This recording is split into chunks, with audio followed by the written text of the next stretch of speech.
Hello everyone, I hope you're having a great day today, and in this video we're going to be doing a review for Thor, which came out in 2011, one of the first movies in the MCU, as it kind of set up these superheroes. So to just hop right into the review, I think the casting for this movie was pretty good. Obviously you had Chris Hemsworth as Thor, just a spot on casting, he fits the characterization, and of course Tom Hiddleston as Loki is just phenomenal. He did a great job at acting, and he's just such a fun character, one of the best villains. And Asgard looks very good. The CGI could be a little bit better because they did use a ton of this, and of course this was over 10 years ago, but for the most part it works. And the overall vibe of Asgard seems about right. It doesn't try to be super serious and epic as Thor and his friends there are younger, so it tries to be a little bit more light-hearted, but overall it still works, and the story with the Frost Giants is pretty decent. And then when Thor goes to Earth, the characters there are pretty good. Jane Foster is actually from the comics. She was introduced very early on in the 60s. And Thor also goes under a code name of Donald Blake, Dr. Donald Blake actually, which was his secret identity in the comics, like in the original Avengers comic, you could see that. That's actually a really good reference. And the other friends work too. The story is pretty good with them kind of being weather science people, to put it in simple terms. And all the stuff they do with S.H.I.E.L.D. I think is one of the best parts of this movie, because they're setting up stuff for the Avengers. So that was just really cool. Even Hawkeye makes an appearance in this, and I like how he didn't even have to play a huge role in this movie. It was just kind of a cool introduction to him in this universe. And of course you have the post-credits scene with Nick Fury. So they did a pretty good job of setting some of the stuff in the Avengers up, especially considering Loki was going to be the main villain for that too. The action is also okay. It's not anything groundbreaking, but it works for the most part. This definitely is not a perfect film though.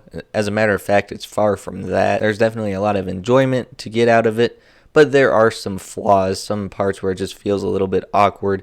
And the main thing that comes to mind is it kind of leans into comedy a little bit too much, mainly because they have stuff in Asgard going on as well as stuff on Earth, and it doesn't really know how to switch vibes that smoothly, so they just feel like kind of two separate movies. You have the stuff going on in Asgard that seems more serious, and then you have the stuff going on Earth, which just not so much. And it also kind of depends on the characters. Like the stuff with Odin feels very serious, and then you just have all these different characters where it's like not so much. And kind of a big problem is that Thor isn't even Thor in most of this movie. He's Thor at the beginning of this movie, and then he loses his powers, and then he doesn't get them back till the end, which I see what they were going for on that kind of story level, but it just feels so weird that for over half of the movie, he's not even Thor, he doesn't even have his powers, and it's just kind of him on Earth with a lot of the comedy stuff going on. And there are some funny bits, but for the most part, it's not anything too brilliant. It's a lot of like really easy jokes. It's still entertaining for sure, but it's just definitely not this top tier quality level. And then this also feels like the movie in the first phase of the MCU with the most plot holes, kind of gaps in logic. You can't really understand exactly what's going on, what's supposed to happen. It doesn't really make sense why Odin would throw Thor's hammer with him to Earth if he didn't think he was worthy, unless maybe he really did the whole time. And also when Thor destroyed the Bifrost Bridge in the final battle, the whole point of that was so there wasn't a way to get to Earth from Asgard, which they really set themselves up bad there, because when he returned to Earth in the Avengers, there really was no explanation other than dark magic